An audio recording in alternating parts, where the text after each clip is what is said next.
Les skippers qui partent affronter les océans sont soumis à rude épreuve. Chocs, coupures, fractures, les bobos du quotidien et les accidents ne les épargnent pas. Et ils ne peuvent compter que sur eux-mêmes. Comment alors organiser leur capacité à s'auto-soigner ? Urgentiste et spécialiste de la médecine de l'extrême, Jean-Marc Legac a imaginé un dispositif innovant, Medix Océan, en s'inspirant de son expérience auprès des quelques 200 skippers qu'il forme chaque année à la médecine hauturière.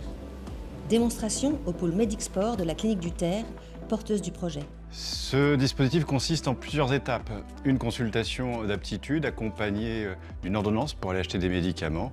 Ensuite, l'organisation de ces médicaments dans une pharmacie qui est ergonomique et facile d'utilisation pour le skipper. Et enfin, apprendre à s'en servir lors d'une formation médicale avec une application dédiée.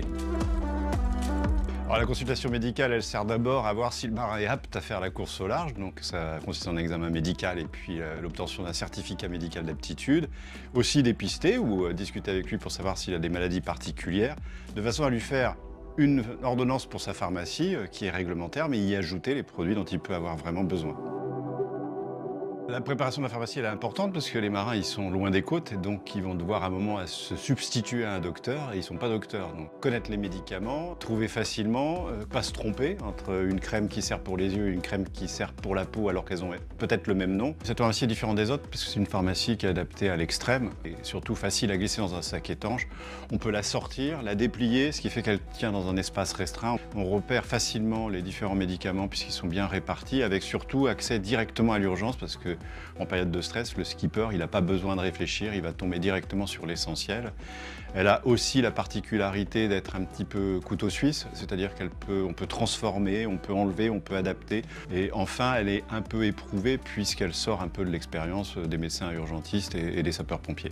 L'une des particularités de cette trousse, c'est qu'elle peut se transformer en attelle polyvalente, attelle de bras, attelle de jambes, contention lombaire, minerve, et de façon assez facile et tout en un. La formation médicale des skippers elle est obligatoire. En particulier, il y a un module qui concerne la pharmacie, et donc nous on en profite pour montrer cette pharmacie et qu'il soit particulièrement aiguisé pour pouvoir bien s'en servir. Ils ont aussi l'obligation d'apprendre des gestes comme des sutures, pose d'agrafe, de la réanimation cardio-pulmonaire par exemple. Et nous, on leur propose au-delà de la formation réglementaire la possibilité dans le dispositif d'aller se former à bord de leur bateau. Ce qui permet d'avoir les particularités du bateau, comprendre aussi par rapport aux différents bateaux et leur vitesse et leur forme, les pathologies qui peuvent arriver, et aussi où installer la pharmacie, comment la déplier, où la stocker. Ça permet de temps en temps même de découvrir des choses ensemble et de s'adapter au fil de l'eau.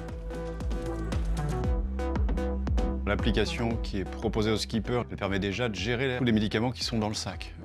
Quelles sont leurs dates de péremption, quand est-ce qu'il faut les changer. Pendant la course, le skipper peut aussi très facilement savoir à quoi sert un médicament. Il peut y avoir aussi des tutoriels, parce que de temps en temps, sur des gestes techniques, c'est important qu'il se rappelle, même s'il l'a appris à terre, comment s'en servir. Et puis surtout, il peut être suivi régulièrement. Et l'application permet aussi cela, c'est-à-dire qu'il aura une routine, suivie de son rythme cardiaque, suivie de sa température, de la température du bateau, enfin tout un ensemble de données qu'on peut paramétrer d'ailleurs et qui seront automatiquement envoyées à la Terre. Et puis surtout, à un moment, il peut avoir besoin d'appeler la Terre et à ce moment-là, on récupère ces données, on lui donne des indications et qui vont apparaître dans un déroulé qu'on appelle la routine. On fait des courses de bateau avec quelques copains et on a préparé le Fastnet cette année. Et on a besoin d'avoir une pharmacie. Déjà, c'est obligatoire, mais en plus, on a roulé une qui sont un peu opérationnelles. Et donc, on est allé voir la clinique du Terre, on a rencontré les équipes qui sont géniales d'ailleurs, trop sympa. Et puis, on a eu cette pharmacie qui est hyper pratique parce qu'à la fois, elle se déplie et tout est hyper bien répertorié.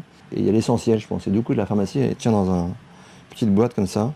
Moi, j'ai connu plein de pharmacies qui étaient en vrac, qui étaient en général moitié mouillées parce que c'était pas étanche. Il n'y avait pas d'attelle, il n'y avait pas tous les médicaments. La science brûle, il y a une pochette exprès pour les brûlures. Tout est déjà pré-organisé en fait. Et bien sûr, on envisage de l'embarquer sur Tara et sur la station polaire Tara comme une trousse de secours de première urgence qu'on va embarquer sur les petits bateaux qui partent loin avec des plongeurs ou alors sur la glace quand on va aller camper à 1 km, 2 km du bateau, si jamais il y a quelqu'un qui se coupe, qui se fait mal. D'avoir un kit d'urgence comme ça, c'est super important.